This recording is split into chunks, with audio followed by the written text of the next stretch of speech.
بسم اللہ الرحمن الرحیم۔ بچوں سبق شروع ہو رہا ہے۔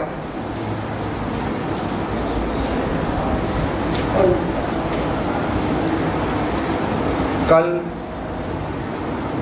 حواس خمسہ ظاہرہ میں سے حاسہ سمع کی تشریح کی تھی۔ آج حواس خمسہ ظاہرہ میں سے باقی چار حواس کی تشریح کر رہے ہیں۔ چار میں سب سے پہلا حاسہ بصر ہے۔ اس کے لیے شارح کی عبارت ہے وَهِيَ قُبَّةٌ مُودَعَةٌ فِي الْعَصْبَتَيْنِ الْمُجَبَّفَتَيْنِ اللَّتَيْنِ تَتَلَاقِيَانِ ثُمَّ تَفْتَرِقَانِ فَتُؤَدِّيَانِ إِلَى الْعَيْنَيْنِ تُدْرَكُ بِهَا الْأَضْوَاءُ وَالْأَلْوَانُ وَالْأَشْكَالُ وَالْمَقَادِيرُ وَالْحَرَكَاتُ وَالْحُسْنُ وَالْقُبْحُ وغير ذلك مما يخلق الله تعالى إدراكها في النفس عند استماع العبد تلك القوة۔ یہ حاسہ بصر کی تشریح ہے۔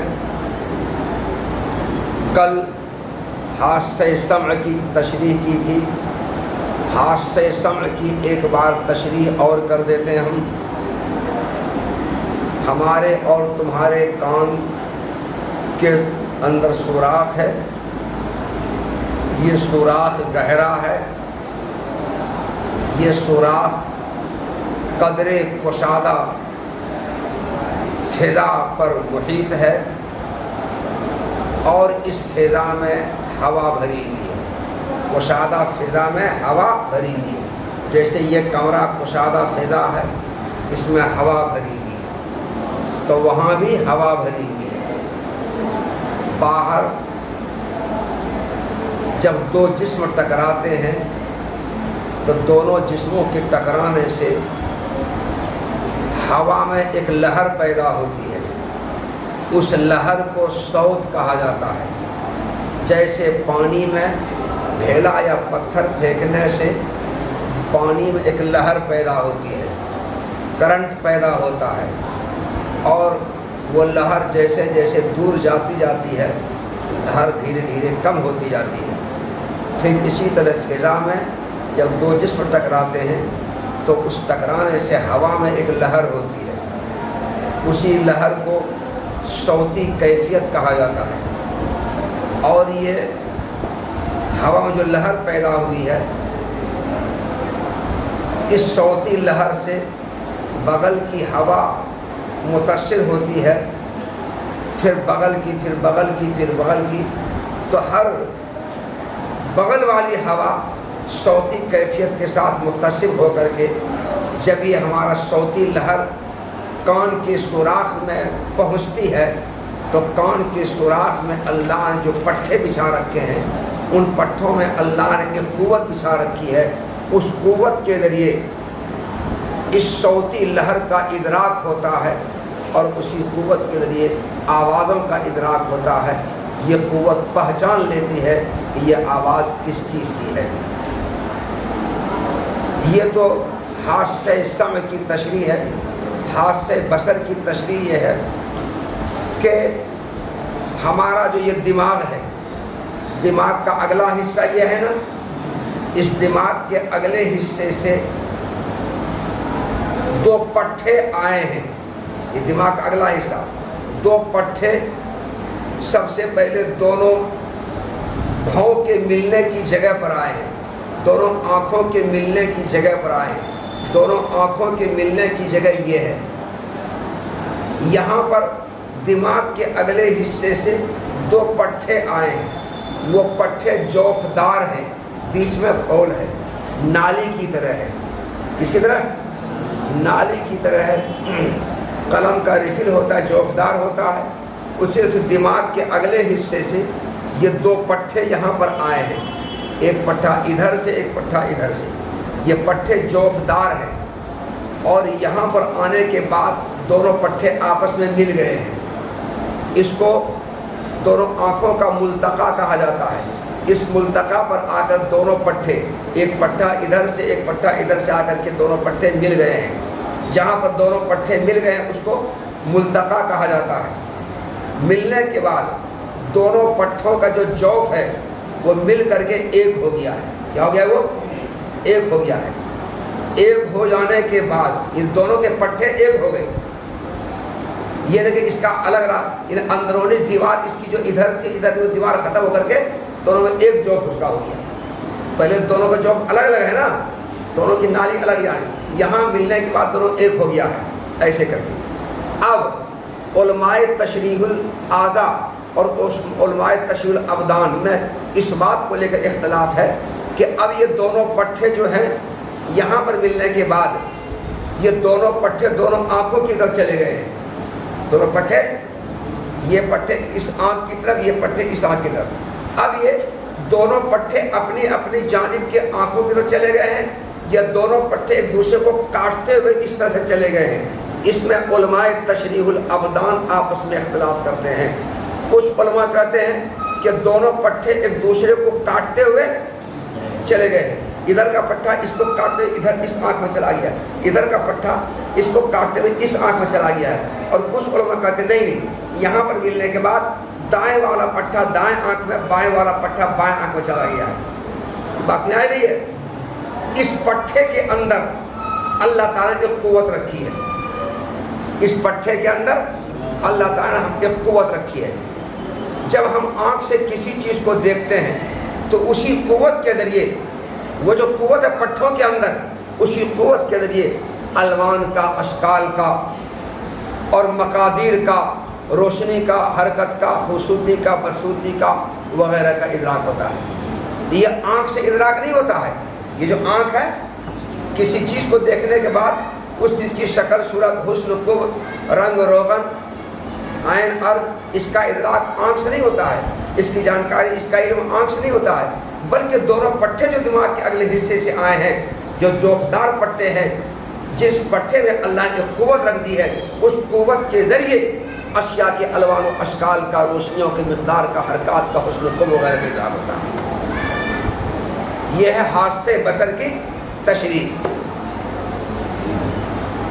اب جب ہم اپنے ہاتھ سے بصر کو استعمال کرتے ہیں یا کوئی بندہ اپنے ہاتھ سے بصر کو استعمال کرتا ہے، یعنی اس قوت کو استعمال کرتا ہے، تو اس قوت کو استعمال کرنے کے بعد ہمارے تمہارے اندر اللہ تعالیٰ الوان و اشکال اور اضواء اور مقادیر اور حرکات اور حسن و قبح کا علم پیدا فرما دیتے ہیں.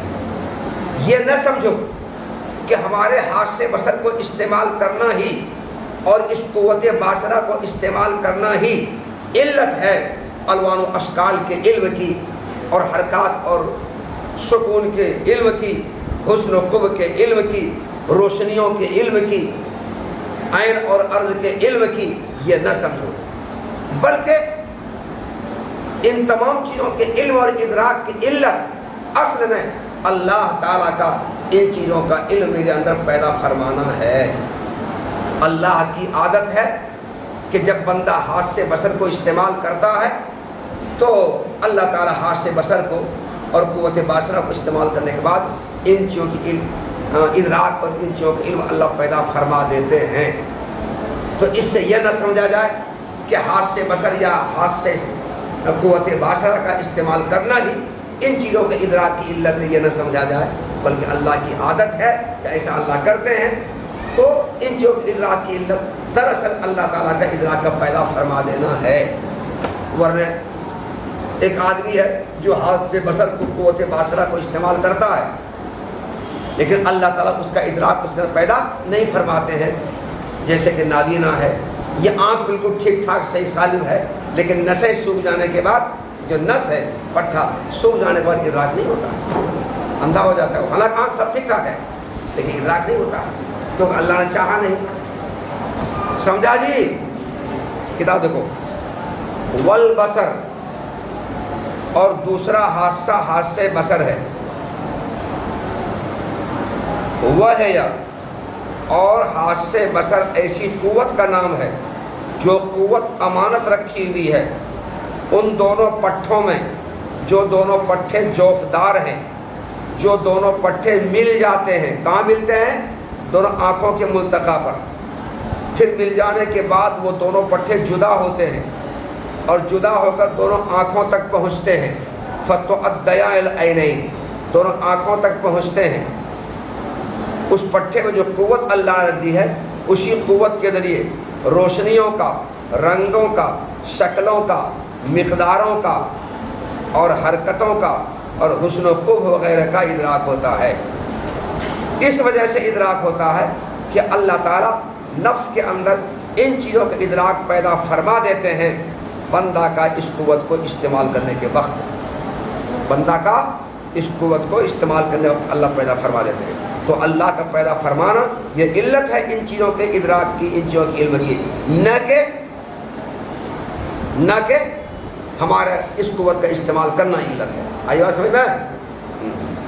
یہ دو حادثے کی تشریح دی۔ تیسرا حادثہ حادثہ شم ہے۔ والشم وہی قوت مودۃ فی الزائدتین النابتتین فی مقدم الدماغ الشبیہتین بحلمتئی الثدی تدرک بها الروائح بطریق وصول الہواء المتکیف بکیفیت الذرائح الى الخیشوم۔ تیسرا حادثہ حادثہ شم ہے۔ حادثہ شم، حادثہ شم کی تشریح ہے کہ حادثہ شم ایک قوت کا نام ہے جو قوت امانت کے طور پر رکھی ہوئی ہے من جانب اللہ۔ کہاں رکھی ہوئی ہے؟ دماغ کے اگلے حصے میں۔ یہ دماغ کا اگلا حصہ ہے نا، دماغ کے اگلے حصے میں دو ابھرا ہوا گوشت کا ٹکڑا ہے۔ اس گوشت کے ٹکڑے کا سائز کیا ہے؟ عورت کے پستان کی جو گھنڈی ہوتی ہے، جس گھنڈی کو بچہ منہ میں لے کر کے دودھ پیتا ہے، تو عورت کے پستان کی وہ گھنڈی جس کو منہ میں لے کر بچہ دودھ پیتا ہے، اسی کے سائز کا دو گوشت کا ابھرا ہوا ٹکڑا ہوتا ہے دماغ کے اگلے حصے میں۔ اسی ٹکڑے میں اللہ تعالیٰ اسی ٹکڑے میں گوشت کا ابھرا ہوا ٹکڑا، اسی ٹکڑے میں اللہ تعالیٰ نے ایک قوت رکھ دی ہے۔ اب جب بودار چیز کی بو ہمارے ناک کے بانسا تک پہنچتی ہے، بودار چیز کی بو، بودار چیز چاہے خوشبو یا بدبو ہو، بودار چیز کی بو جب تمہارے ناک کے بانسا تک پہنچتی ہے تو ہمارے ناک کے بانسا میں جو ہوا ہے وہ ہوا بودار چیز کی بو کے ساتھ متصل ہوتی ہے۔ تو بودار چیز کی بو کے ساتھ متصل ہونے والی ہوا جب ناک کے بانسا تک پہنچتی ہے یہاں پر، تو یہاں دماغ کے اگلے حصے میں گوشت کا ابھرا ہوا ٹکڑا پستان کی گھنڈی کے سائز کا جو ہے، جس پستان کی گھنڈی میں جس سائز میں اللہ نے ایک قوت رکھ دی ہے، اس قوت کے ذریعے اس خوشبودار چیز کی خوشبو کا ادراک یا بدبودار چیز کی بدبو کا ادراک ہوتا ہے۔ اسی قوت کا نام حادثہ شم ہے۔ اسی قوت کا نام کیا ہے جی؟ حادثہ شم ہے۔ اور تیسرا حادثہ حادثہ شم ہے، اور یہ ایسی قوت ہے جو من جانب اللہ گوشت کے ابھرے ہوئے ان دو ٹکڑوں میں امانت کے طور پر رکھی ہوئی ہے۔ نابتتین ابھرے ہوئے، زائتین گوشت کا دو ٹکڑا جو دماغ کے اگلے حصے میں گوشت کے ابھرے ہوئے دو ٹکڑوں میں امانت طور پر رکھی ہوئی ہے، جو دونوں ٹکڑے پستان کے دونوں گھنڈیوں کے مشابہ ہیں۔ اسی قوت کے ذریعے بو کا ادراک ہوتا ہے، تدرک بها الروائح، اسی قوت کے ذریعے بو کا ادراک ہوتا ہے۔ کیسے بو کا ادراک ہوتا ہے؟ بودار چیز کی بو کے ساتھ متصل ہوا کا ناک کے بانسا تک پہنچنے کی راہ سے، پہنچنے کے طریقے پر، بودار چیز کی بو کے ساتھ جب ہوا متصل ہو جاتی ہے اور یہی ہوا ناک کے بانسا تک پہنچتی ہے تو اس وقت میں ہمیں بودار چیز کی بو کا ادراک ہوتا ہے۔ جب بودار چیز کی بو میں خوشبو ہو یا بدبو ہو اس کا ادراک ہو جاتا ہے، پھر ترجمہ کوئی۔ اور تیسرا حادثہ حادثہ شم ہے، اور یہ ایسی قوت ہے جو دماغ کے اگلے حصے میں عورت کے پستان کے دونوں گھنڈی کے مشابہ، دونوں گھنڈیوں کے مشابہ ابھرے ہوئے گوشت کے دونوں ٹکڑوں میں من جانب اللہ امانت طور پر رکھی ہوئی ہے، جس ٹکڑے کے ذریعے بودار چیز کی بو کے ساتھ متصل ہوا کا ناک کے بانسا تک پہنچنے کے طور پر ادراک ہوتا ہے۔ چوتھا حادثہ حادثہ ذوق ہے. والذوق وهي قوة منبثقة في العصب المفروش على جرم اللسان يدرك بها الطعوم وبمخالطة الرطوبة اللعابية التي في الفم بالمطعوم ووصولها إلى العصب. اس عبارت میں شارح تفتازانی رحمۃ اللہ علیہ نے حواس خمسہ ظاہرہ میں سے چوتھے حادثہ کی تشریح کی ہے. چوتھا حادثہ کیا ہے؟ سمجھو تشریح. یہ جو ہمارے پورے بدن ہے، پورا بدن چھوڑو، ہمارے جو زبان ہے، زبان کی کھال پر اللہ نے ایک پٹھا بچھا دیا ہے. زبان کی کھال ہے نا، اس کھال پر اللہ نے ایک پٹھا بچھا دیا ہے اور اسی پٹھے میں اللہ نے ایک قوت رکھ دی ہے. قوت. جب کوئی مطعوم اور مشروب میرے منہ میں جاتا ہے تو میرے منہ میں جو لعاب ہے، مطعوم اور مشروب اس تر لعاب کے ساتھ ملتا ہے. مل کر کے وہ مطعوم اور مشروب جب لعابی رطوبت کے ساتھ مل کر کے جب زبان پر وہ مطعوم اور وہ مشروب سڑتا ہے تو اس قوت کے ذریعے اس مطعوم اور اس مشروب کے ذائقوں کا ادراک ہوتا ہے. تو سب سے پہلے مطعوم مشروب کہاں گیا؟ منہ کے اندر گیا. منہ میں اللہ نے جو لعاب رکھا ہے اس لعاب کے ساتھ اس کا اتصال ہوا. منہ میں ہے، زبان پر بھی ہے، ہر جگہ ہے لعاب. زبان پر ہے نا جی، لعاب تو ہر جگہ پورے منہ میں ہے، زبان پر بھی ہے. تو لعاب کے ساتھ ملنے کے بعد مطعوم مشروب جب زبان پر پھیلی ہوئی کھال کے اوپر جو قوت رکھی ہے، اسی قوت کے ساتھ اس مطعوم اور مشروب کا جو تر لعاب کے ساتھ ملا ہوا ہے، جب اس کا اختلاط ہوتا ہے، اس قوت کے ساتھ سٹتا ہے تو اس قوت کے ذریعے ذائقوں کا ادراک ہوتا ہے. کس کا؟ کھٹا، میٹھا، پھیکا، تیکھا، نمکین، سب کا ادراک ہوتا ہے. وہی کر رہے ہیں. اور چوتھا حادثہ حادثہ ذوق ہے، اور یہ ایسی قوت ہے جو زبان کی کھال پر بچھے ہوئے پٹھے میں پھیلی ہوئی ہے. منبثقۃ، جس قوت کے ذریعے ذائقوں کا ادراک ہوتا ہے. تو من ذائقہ، جس قوت کے ذریعے ذائقوں کا ادراک ہوتا ہے. کیسے؟ تر لعابی کا، رطوبت اللعابیت ہے، اس تر لعابی کا جو تر لعابی منہ میں ہے، منہ میں موجود تر لعابی کا مطعوم کے ساتھ اختلاط کی وجہ سے اور اس تر لعابی کا پٹھے تک پہنچنے کی وجہ سے. تو تر لعاب کا جو منہ کے اندر ہے مطعوم کے ساتھ ملنے کی وجہ سے اور اس تر لعاب کا پٹھے تک پہنچنے کی وجہ سے اس قوت کے ذریعے ذائقوں کا ادراک ہوتا ہے. یہ کھٹا ہے، یہ میٹھا ہے، یہ پھیکا ہے، یہ فلاں ہے، یہ چلا ہے. پانچواں حادثہ حادثہ لمس ہے. حادثہ لمس ہے. یہاں سے حادثہ لمس کی تشریح کر رہے ہیں شارح تفتازانی رحمۃ اللہ علیہ.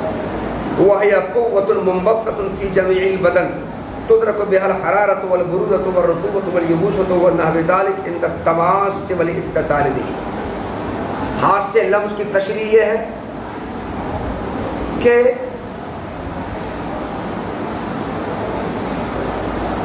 اللہ تعالیٰ نے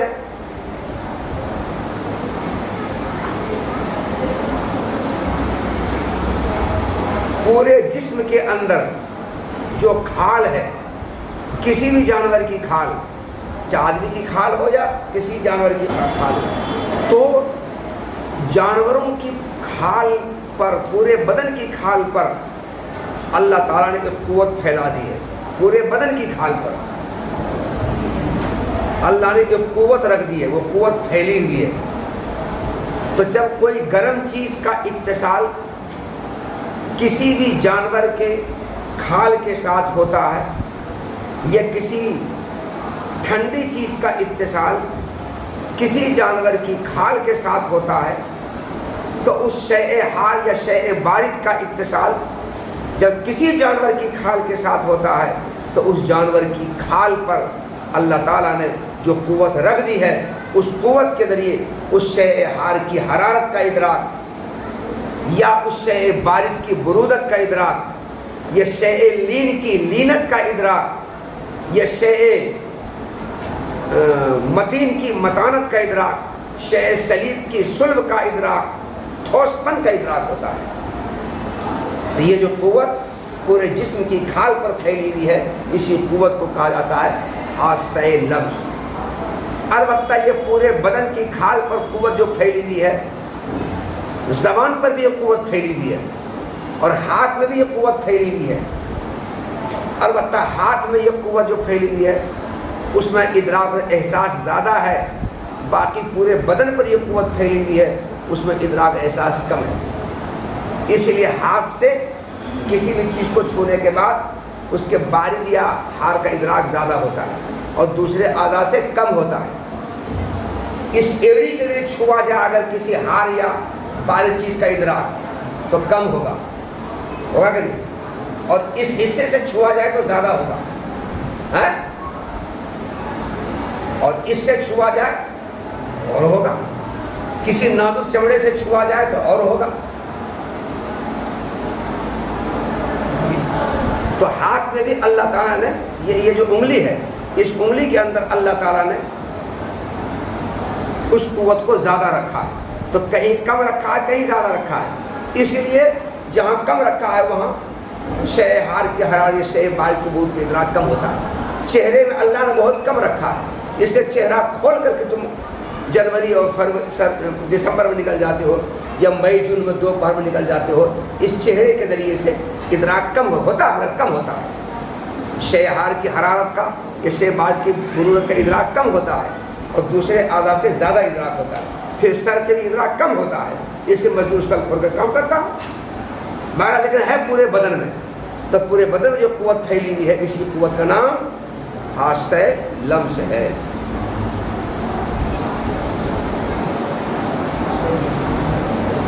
اور پانچواں حادثہ حاسہ لمس ہے، اور یہ قوت ہے جو پورے بدن میں پھیلی ہوئی ہے۔ پورے بدن کا مطلب پورے بدن کی کھال میں پھیلی ہوئی ہے، جس قوت کے ذریعے حرارت کا، برودت کا، رطوبت کا، یبوست کا اور اس کے علاوہ دیگر چیزوں کا ادراک ہوتا ہے۔ کب؟ جب شے ہار یا شے بارد بدن کی کھال کے ساتھ مس کرے اور اتصال کرے۔ ان تک تماس سے اور اتصال میں ہی کا ترجمہ۔ کب ادراک ہوتا ہے؟ جب شے ہار یا شے بارد کا بدن کی کھال کے ساتھ مس ہو اور بدن کی کھال کے ساتھ اتصال ہو، تو مس اور اتصال کے وقت میں ادراک ہوتا ہے۔ وَبِكُلِّ حَاسَّةٍ مِّنْهَا أَيْ مِنَ الْحَوَاسِّ الْخَمْسِ تُوقَفُ يُطَّلُعُ عَلَى مَا وَجَدَتْ هِيَ تِلْكَ الْحَاسَّةُ لَهُ، یعنی أن للہ تعالی یعنی ان اللہ تعالی قد خلق كل من تلك الحواس لإدراك أشياء مخصوصة كالسمع الأصوات والذوق للطعوم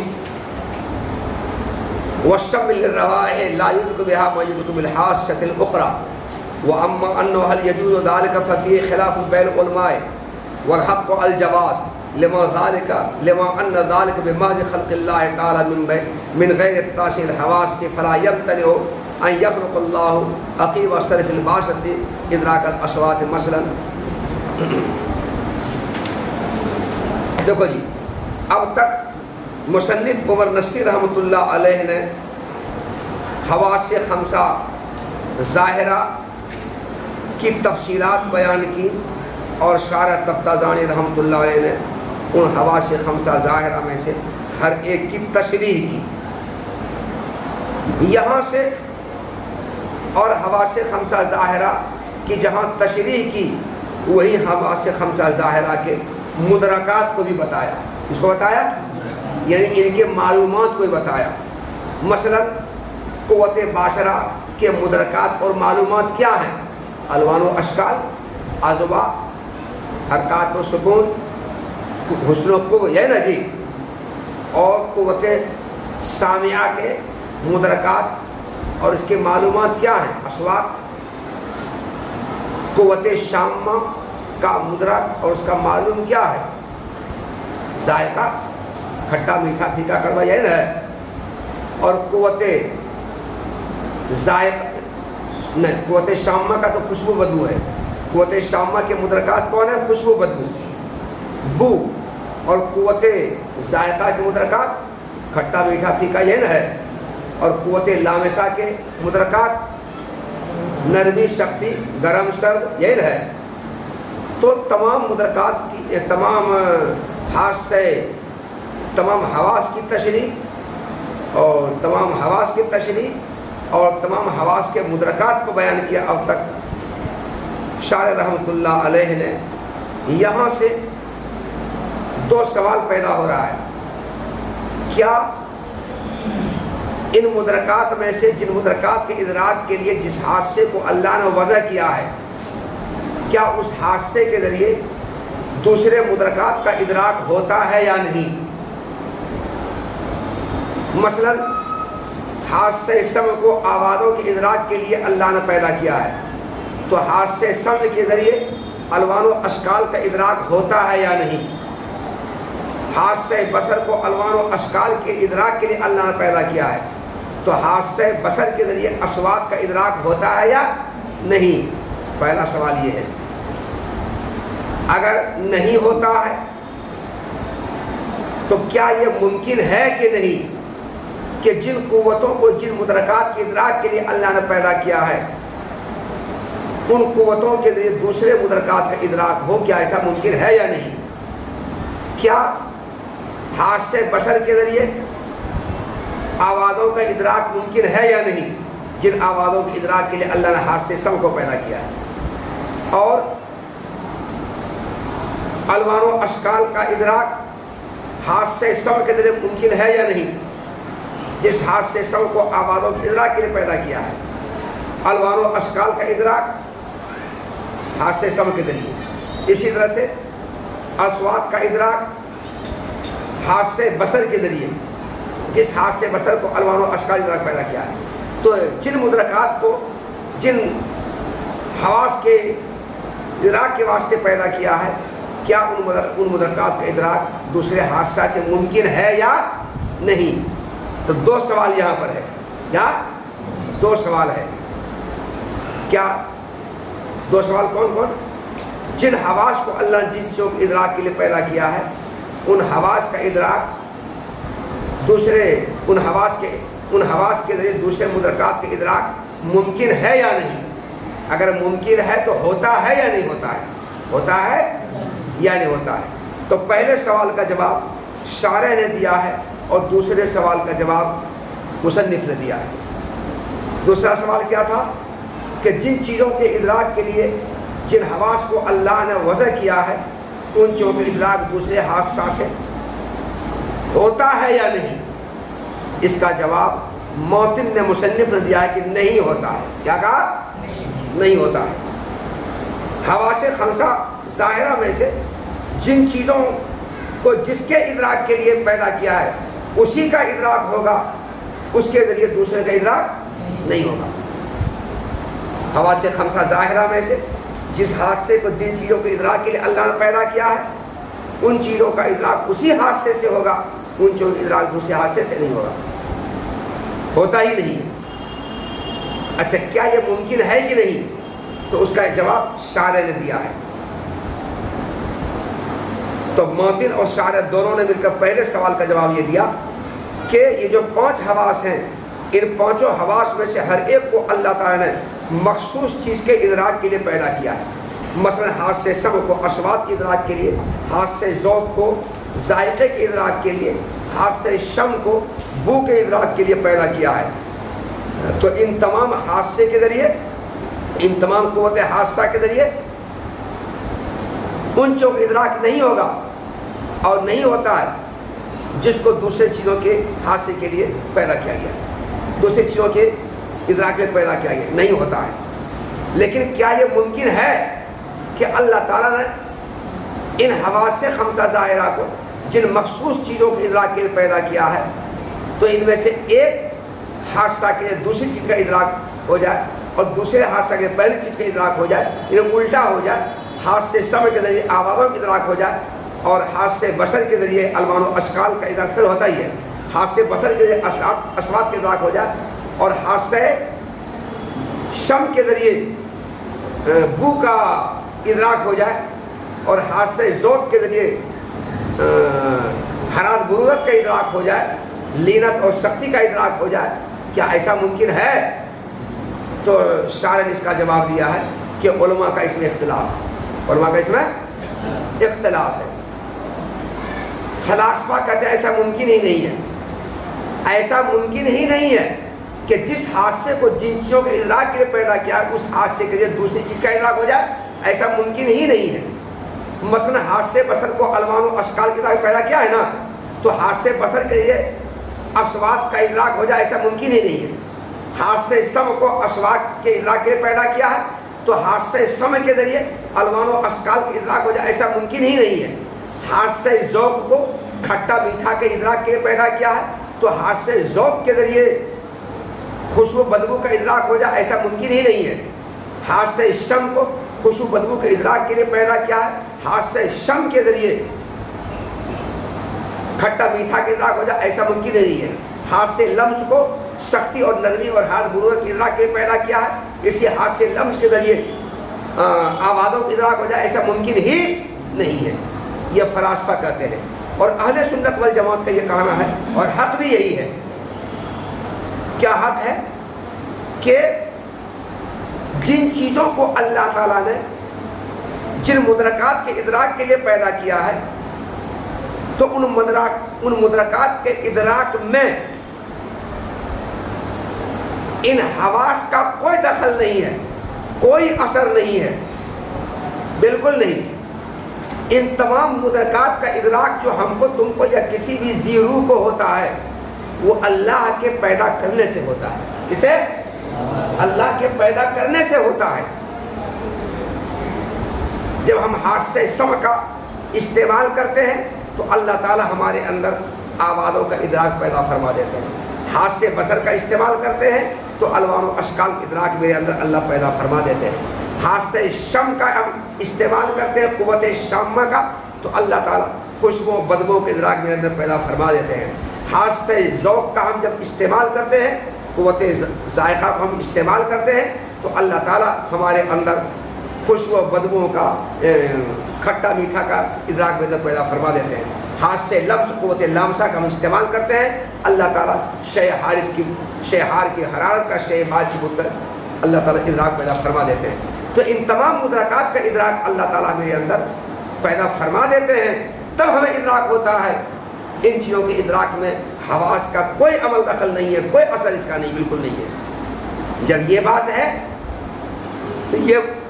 بات ہے تو یہ بات بالکل محال نہیں ہے کہ حادثے بصر اور قوت باصرہ کو ہم استعمال کریں اور استعمال کرنے کے بعد اللہ تعالیٰ میں اندر اصوات کا ادراک پیدا فرما دیں۔ یہ بات محال نہیں ہے۔ جب نہیں ہے تو ممکن ہے نا۔ اسی طرح سے جب ہم حادثے سمع کو استعمال کریں تو یہ بات محال نہیں ہے کہ حادثے سمع کے ذریعے الوان و اشکال کے ادراک میرے اندر پیدا فرما دیں۔ یہ بات محال نہیں ہے۔ وہ حادثے سمع کے ذریعے الوان و اشکال کے ادراک ہو جانا ممکن ہے۔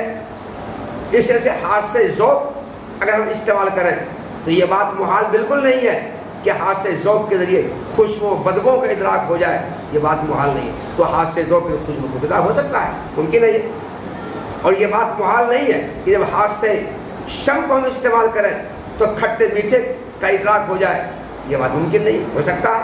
تو حادثے ذوق حادثے شم کے ذریعے کھٹے میٹھے کا ادراک ہو سکتا ہے۔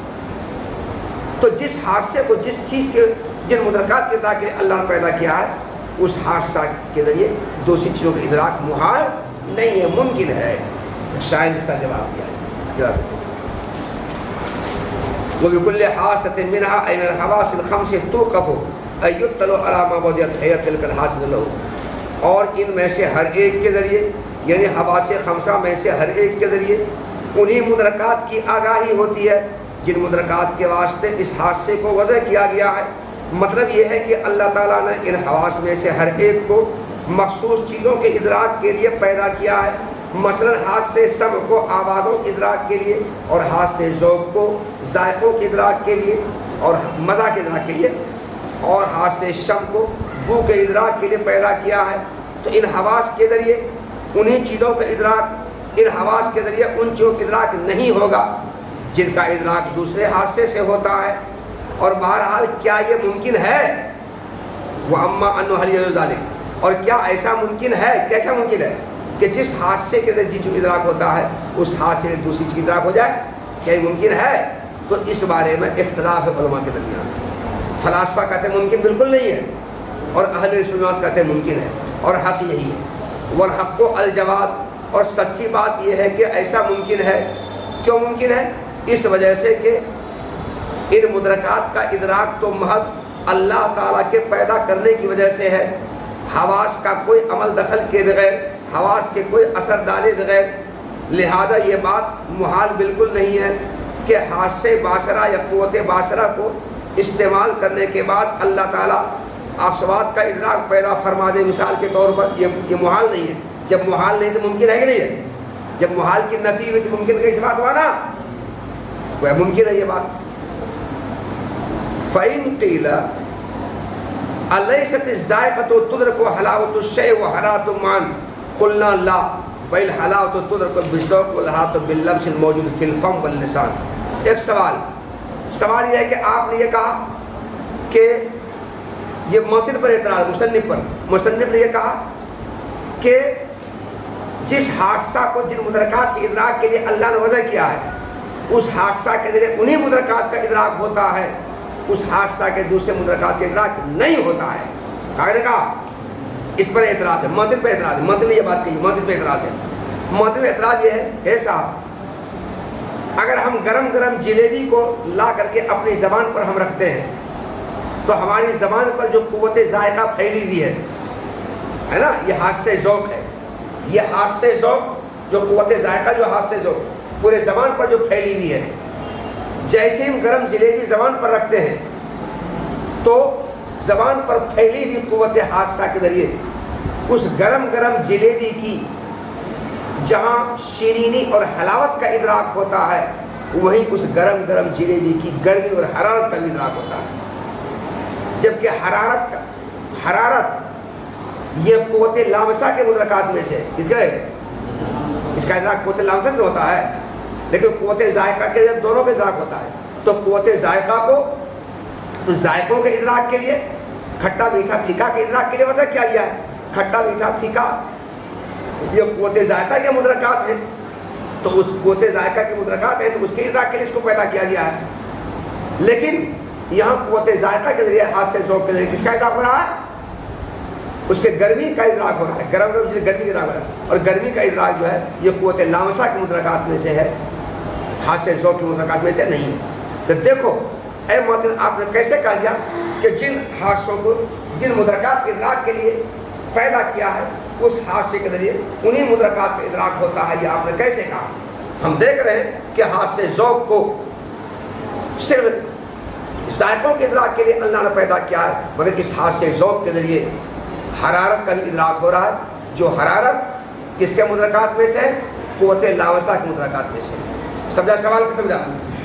اس سوال کا جواب دے رہے ہیں کہ جناب ہماری زبان پر جہاں قوت ذائقہ پھیلی ہوئی ہے، زبان کی جو کھال ہے نا، اس کھال پر جہاں قوت ذائقہ پھیلی ہوئی ہے وہی قوت لامسہ بھی پھیلی ہوئی ہے. ابھی ہم نے کہا کہ پورے بدن کی کھال پر قوت لامسہ پھیلی ہوئی ہے، تو زبان پر بھی تو کھال ہے، اس کھال پر بھی تو قوت لامسہ پھیلی ہوئی ہے. تو پورے بدن کی کھال پر قوت لامسہ پھیلی ہوئی ہے اور زبان پر بھی کھال چڑھی ہوئی ہے. اسی کھال میں اللہ نے پٹھے رکھے ہیں، اس پٹھے پر قوت لامسہ پھیلی ہوئی ہے. تو زبان پر جہاں قوت ذائقہ پھیلی ہوئی ہے وہی قوت لامسہ بھی پھیلی ہوئی ہے. تو اب جب ہم گرم گرم جلیبی زبان پر رکھتے ہیں تو گرم گرم جلیبی کی حلاوت کا ادراک تو قوت ذائقہ کرتی ہے، شیرینی کا ادراک قوت ذائقہ کرتی ہے، مگر اس گرم گرم جلیبی کی حرارت کا ادراک قوت ذائقہ نہیں کرتی ہے، قوت لامسہ کرتی ہے. یہ آپ کو دھوکہ ہو گیا کہ گرم گرم جلیبی کی حرارت کا ادراک قوت ذائقہ کر رہی ہے. آپ کو دھوکہ ہو گیا، قوت ذائقہ نہیں کر رہی، کون کر رہی؟ قوت لامسہ کر رہی ہے. تو اب بات ثابت ہو گئی کہ جن مدرکات کے ادراک کے لیے اللہ نے جن حادثوں کو وضع کیا ہے ان مدرکات کا ادراک انہی حادثوں سے ہوتا ہے تو اسے حادثے سے نہیں ہوتا ہے. بات صاحب ہو گئی نا. فَإِن قِيلَ پھر اگر اعتراض کیا جائے کیا ایسا نہیں ہے کہ قوت ذائقہ کسی شے کی حلاوت اور اس کی حرارت کا ادراک ایک ساتھ کرتی ہے؟ کیا ایسا نہیں ہے؟ ہم جواب دیں گے نہیں، بالکل نہیں ہے.